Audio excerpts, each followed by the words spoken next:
Good morning all of you. 6 Hindi medium science की class. बेटा आपका पार्ट 9 चल रहा है, सजीवों की विशेषताएं। इसके अंदर आपको मैंने कुछ टॉपिक का डिस्कशन कर लिया था, कुछ बाकी है। देखिए एक बार, सजीवों की विशेषताएं एवं आवास में आप उनके परिवेश को जान लिए। आवास में आपको बताया था कि सजीवों में अलग अलग जगह पे रहने वाले जो भी जंतु जिस प्रकार से जहाँ पे रहते हैं उसी अनुसार उनके अंदर अनुकूलन पाया जाता है। अनुकूलन के बाद आवास में आपको जैव और अजैव घटक तक हो गया था। जैसे स्थल पे रहने वाले अगर स्थलीय जीव जंतु हैं या पेड़ पौधे हैं तो उनके अंदर उसी अनुसार अनुकूलन हो जाता है। इसी तरह से अगर पानी में रहने वाले जीव जंतु हैं या पेड़ पौधे हैं तो उसी अनुसार उनके अंदर अनुकूलन हो जाता है। और अगर आकाश में उड़ने वाले हैं पेड़ पक्षी तो उनके अंदर अनुकूलन उस प्रकार से हो जाता है, जैसे शरीर में पंखों का विकास हो जाता है, पर हो जाते हैं उनके, तो उस तरीके से उड़ते हैं। जैव और अजैव घटक में आपको बताया था कि किसी भी जीव, जैसे जैव घटक का मतलब होता है सजीव, जैसे पेड़ पौधे जो भी हैं जीवित जंतु, वो आपके जैव घटक के अंतर्गत आ जाते हैं। अजैव घटक में जैसे आपके आता है वायु, जल, चट्टान, मिट्टी, ये सारे अजैव घटक आ जाते हैं। उसके बाद आपका यहाँ पर शुरू होता है पौधे में। आपका कुछ पौधों के बारे में डिस्कशन है, तो एक बार देख लीजिए। जैसे अंकुरित पौधे के बारे में बताया है और इस तरीके से जो है आपका नेक्स्ट टॉपिक है विभिन्न आवासों की यात्रा।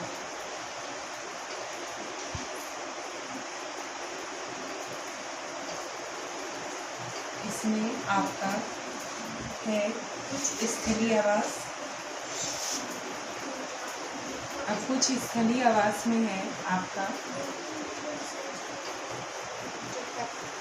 कुछ स्थलीय आवास के अंतर्गत आपका आता है मरुस्थलीय। जैसे मरुस्थल की बात करें, मरुस्थल में क्या होता है, उसी तरह से पर्वतीय क्षेत्र है। जैसे पहला इसके अंदर मरुस्थल, दूसरा है पर्वतीय क्षेत्र,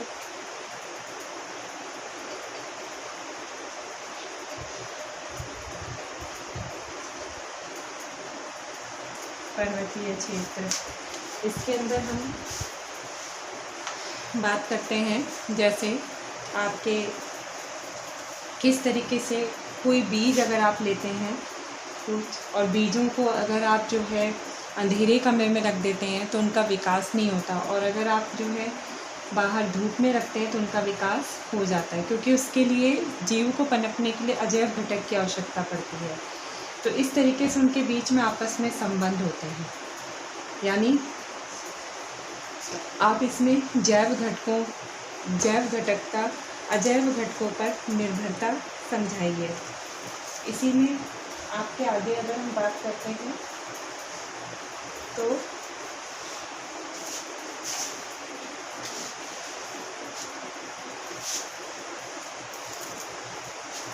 जैसे आपके ये भी है कि जो जैव घटक होते हैं उनको जीवित रहने के लिए अजैव घटकों पर निर्भर रहना पड़ता है। अब इसके लिए सीधी सी बात है, अगर आप एक बीज से आपको पौधे का निर्माण करना है तो बीज से पौधे के निर्माण के लिए ये पौधा, जैसे आपके पेड़ पौधे तो आपके जैव घटक हो गए, पेड़ पौधे आपके जैव घटक हो गए, तो इसके पेड़ पौधों के विकास के लिए अजैव घटकों की आवश्यकता पड़ती है। जैसे तेज धूप, वायु, जल, ये सारी चीज़ों की आवश्यकता पड़ती है। तो यानी कि वही बात आ गई कि अजैव घटक पर निर्भरता होती है। तो इस तरीके से जैव घटक जो होते हैं वो अजैव घटकों पर निर्भर करते हैं, यानी जैव घटकों की निर्भरता अजैव घटकों पर होती है। उनका विकास जो है अजैव घटकों के कारण ही संभव है। अगर हम अजैव घटकों पर मतलब उनका नहीं मिलेगा या अजैव घटक से उनके संबंध नहीं होंगे तो जीवों का भी विकास संभव नहीं है। तो इस तरीके से जैव घटक पूरी तरह से निर्भर होते हैं अजैव घटक पर उनके जीवन के लिए। अब हम बात करते हैं, नेक्स्ट टॉपिक है बेटा विभिन्न आवासों की यात्रा। यानी हम आवासों की यात्रा करते हैं कि किस तरीके से अलग अलग जंतुओं के आवास भी अलग अलग होते हैं। जैसे स्थलीय आवास की बात करें तो स्थलीय आवास में आपको पता ही है कि जैसे स्थलीय आवास में मरुस्थल, पर्वतीय क्षेत्र। अब मरुस्थल में अगर पेड़ पौधों की बात करें तो वो कैसे होते हैं, उनके अंदर ऐसा क्या अनुकूलन है। अब पेड़ पौधों के साथ साथ अगर हम जंतु देखें तो उनके अंदर क्या अनुकूलन है। तो पेड़ पौधे और जंतु में अनुकूलन किस प्रकार से, जैसे पेड़ पौधे हैं तो उनके अंदर अनुकूलन कैसा होता है, जैसे वो एक तो कटीले होते हैं, ठीक है, पत्तियां नुकीली होती हैं, नुकीले होते हैं, पत्तियां नुकीली होती हैं। तो इस तरीके से होते हैं, कटीले और पत्तियां नुकीली होती हैं, उन पे कांटे पाए जाते हैं।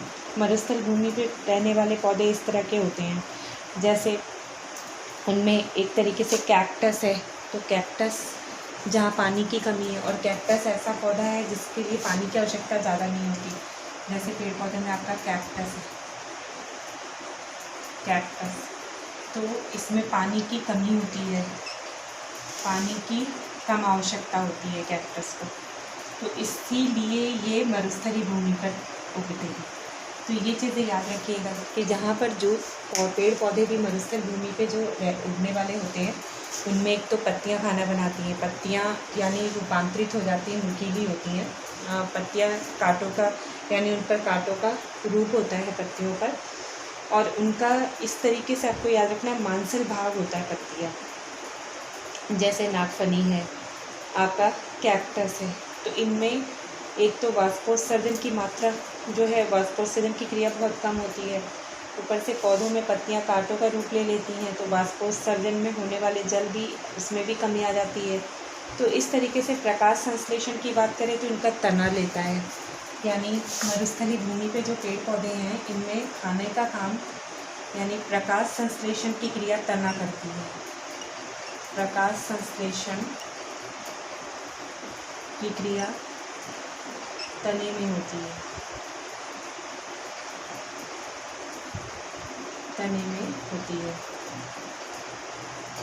तो आपको ये चीज़ें याद रखनी है, तो ये चीज़ें आपको ध्यान रखनी है कि जैसे मरुस्थलीय भूमि पर उगने वाले पेड़ पौधे कैसे होते हैं, कटीले होते हैं, पत्तियां कांटों का रूप लेती हैं, पत्तियां नुकीली होती हैं। उदाहरण आप दे सकते हैं जैसे कैक्टस और नागफनी, नागफनी भी उदाहरण है इसका, तो नागफनी भी दे सकते हैं। नागफनी इस तरह के जो मरुस्थलीय भूमि पर जो उगने वाले पौधे हैं इनमें पानी की कम आवश्यकता होती है। इनमें प्रकाश संश्लेषण की क्रिया इनके मांसल रूपी भाग तना करता है, तना इनका खाना बनाने का काम करता है। तो इस तरीके से आपने देखा कि मरुस्थलीय भूमि पर उगने वाले पेड़ पौधों का ये अनुकूलन पाया जाता है। अब बात करते हैं जंतुओं की। तो जंतुओं के अंदर कैसा अनुकूलन है, तो जंतुओं में आपको पता ही है, जैसे यहाँ पर मरुस्थलीय भूमि पर ऊँट होते हैं, ऊँट पाए जाते हैं। ऊँट भी पानी की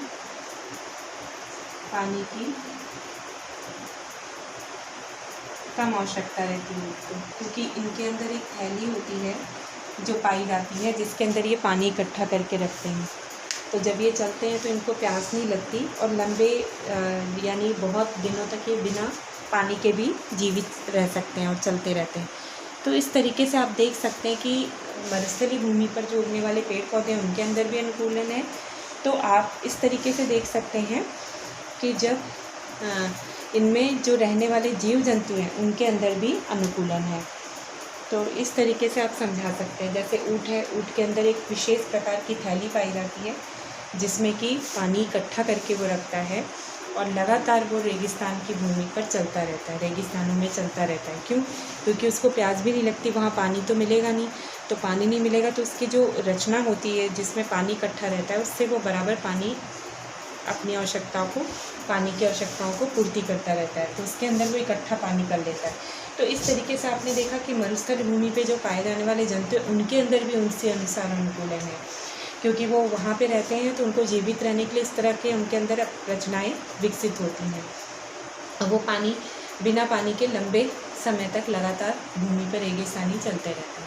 इसी तरह से जब वहाँ पर आप देखेंगे, वहाँ पर जो पाए जाते हैं चूहे और सांप, उनके पैर जो है ज़्यादा लंबे तो नहीं होते, उनके पैर सांप के तो पैर ही नहीं होते, और चूहे के जो हैं वो जो भी उनके हाथ या पैर जो भी हैं, उनका जो चारों जो उनके पैर बोलोगे आप, हाथ जो भी, तो उनसे जो चलते हैं वो उसकी लंबाई भी उतनी ज़्यादा नहीं होती, लेकिन वो बिलों में रहते हैं क्योंकि तेज़ गर्मी रहती है तो वो बिलों में रहते हैं धूप में, और जब रात में कम तापमान हो जाता है तब ये बाहर निकलते हैं। इसी तरह से सांप वहाँ पर जो पाए जाते हैं वो भी इसी तरह से रहते हैं, तेज़ गर्मी होने के कारण बिलों में घुसे रहते हैं, और जो रात में तापमान कम हो जाता है तब वो ठंडे तापमान में बाहर निकलते हैं।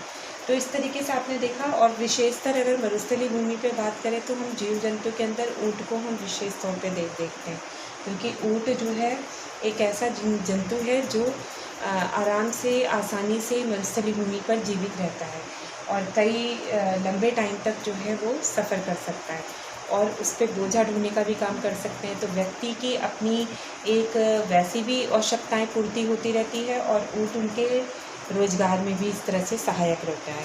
तो इस तरीके से आपने देखा। और पेड़ पौधों की बात करते हैं तो आप कैक्टस और जो है नागफनी का उदाहरण दे सकते हैं।